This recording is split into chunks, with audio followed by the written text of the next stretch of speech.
Good morning. Today I'd like to share to you about the variables in research. What are the variables in research?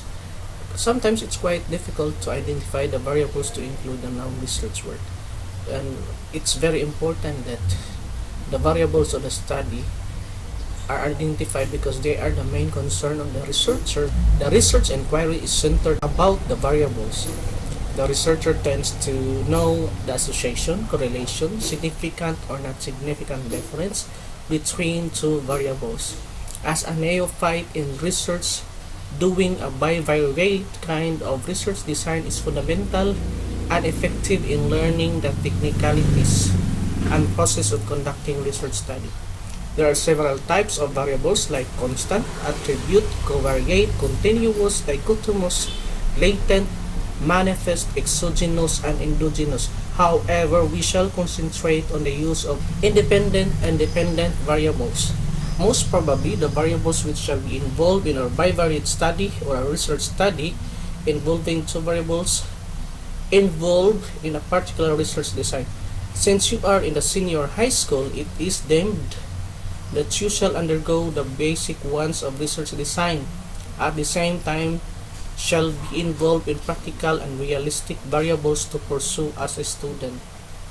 Now, to start with, I'd like to introduce to you a short description of experimental design, in which experimental design involves independent and dependent variables, plus and intervening variables. So the three often go together, especially in conducting experimental designs of research because of the cause and effect relationship involved therein. The identified independent variable in a study is responsible to make accusation, while the effect takes place on the dependent variable. Further, the independent variable is literally the normal or natural characteristics of the samples as assessed with the appropriate assessment tool. The value of independent variable is considered independent of other variables involved in the study. Similarly, independent variable is dependent on the independent variable. Thus, dependent variable is tested to determine a change of the normal or natural character of the samples. Finally, the intervening variables are the means or tool used to induce a change while controlled according to the desired ideal of the experimenter. For example, if we have flipped classroom as the intervening variable, flipped classroom is an instructional strategy, so our independent variable would be the pre-test scores, for example in mathematics, and the dependent variable is the set of post-test scores in mathematics. Another example is temperature of the human body with fever before the ingestion of medicine. The intervening variable is the medicine. Then the temperature of the human body with fever after ingestion of medicine. That's the dependent variable. Another example, if you have expenses on the daily advertisement of the product, and then advertisement through the television, that's the intervening variable. Daily gross sales of the product, that is the dependent variable. Okay, so that's one kind of research design involved variables.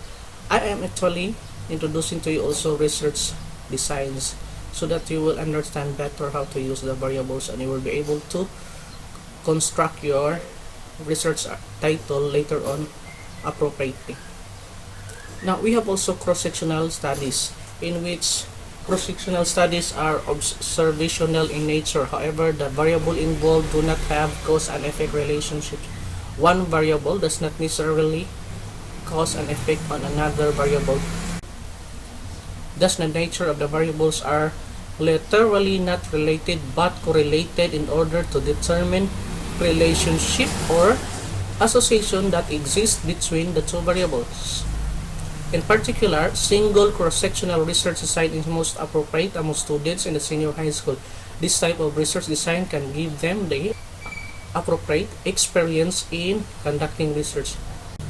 So I'm going to give you pairs of variables which are compared, though technically both are supposed not to be compared at all since they can exist independent of each other. For example, degree of family ties. Say degree of family ties, that's a variable. The socioeconomic status, another variable. If you're going to look at the two variables, they are not actually related. Degree of family ties has something to do with the relationship among family members, and socioeconomic status has something to do with finances of, shall we say, the family. Next is, for example, scores in mathematics. Another variable is scores in English. So if you're good in mathematics, it does not mean that you are also good in English, or the other way around. If you're good in English, does it mean that you are not good in mathematics, or you are good in mathematics? So the subjects, mathematics and English, don't have actually a relationship. Another example is credulous to fake news, and then abstract reasoning ability.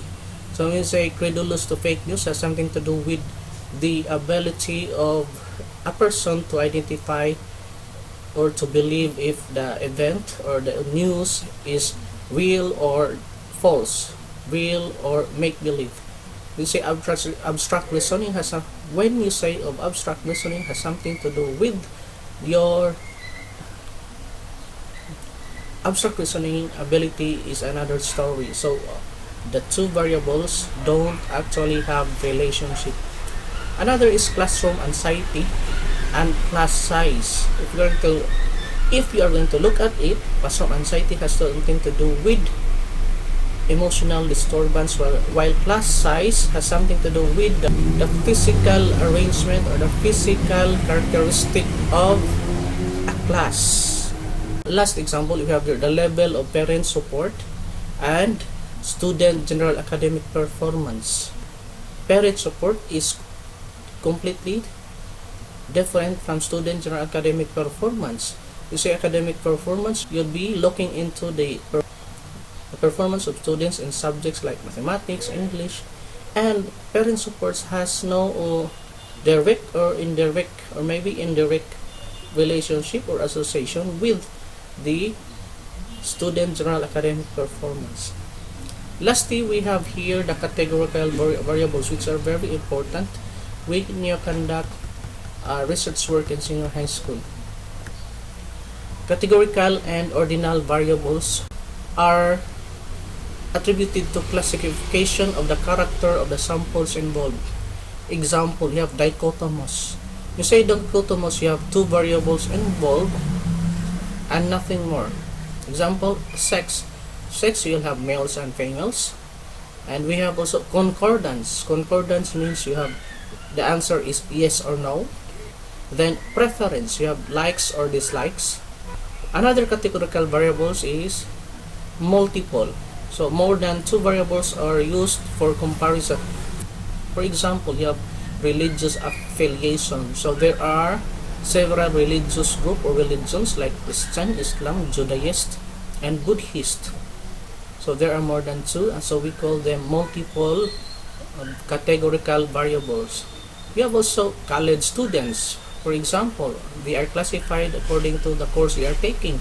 So we have, for example, you have engineering, teaching, nursing, accounting, maritime, and many more. Another example, this one, learning style. We have three: kinesthetic, visual, audio. Another group of variables is ordinary variables. Ordinary variables has something to do with ordering of the classification of the samples. For example, grade levels, grade 7, 8, 9, 10, 11, and so on. But actually, they don't have relationship at all. You say when you're grade 7, you don't have any relationship to students in grade 8, or grade 9, 10, and 11. Another is age bracket. For example, we have 1 to 5 years old, 6 to 10 years old, 11 to 15 years old, 16 to 20 years old. There is order, but they don't have actually the relationship between the age bracket of 1 to 5 and age bracket of 6 to 10 or 11 to 15 or 16 to 20 and so on. Another is we have economic status. When we say economic status, there is ordering of the economic status. For example, poor, average, rich, or elite. Most of these type of variables are handled when the research design is a survey and status or descriptive status. Good day and thank you.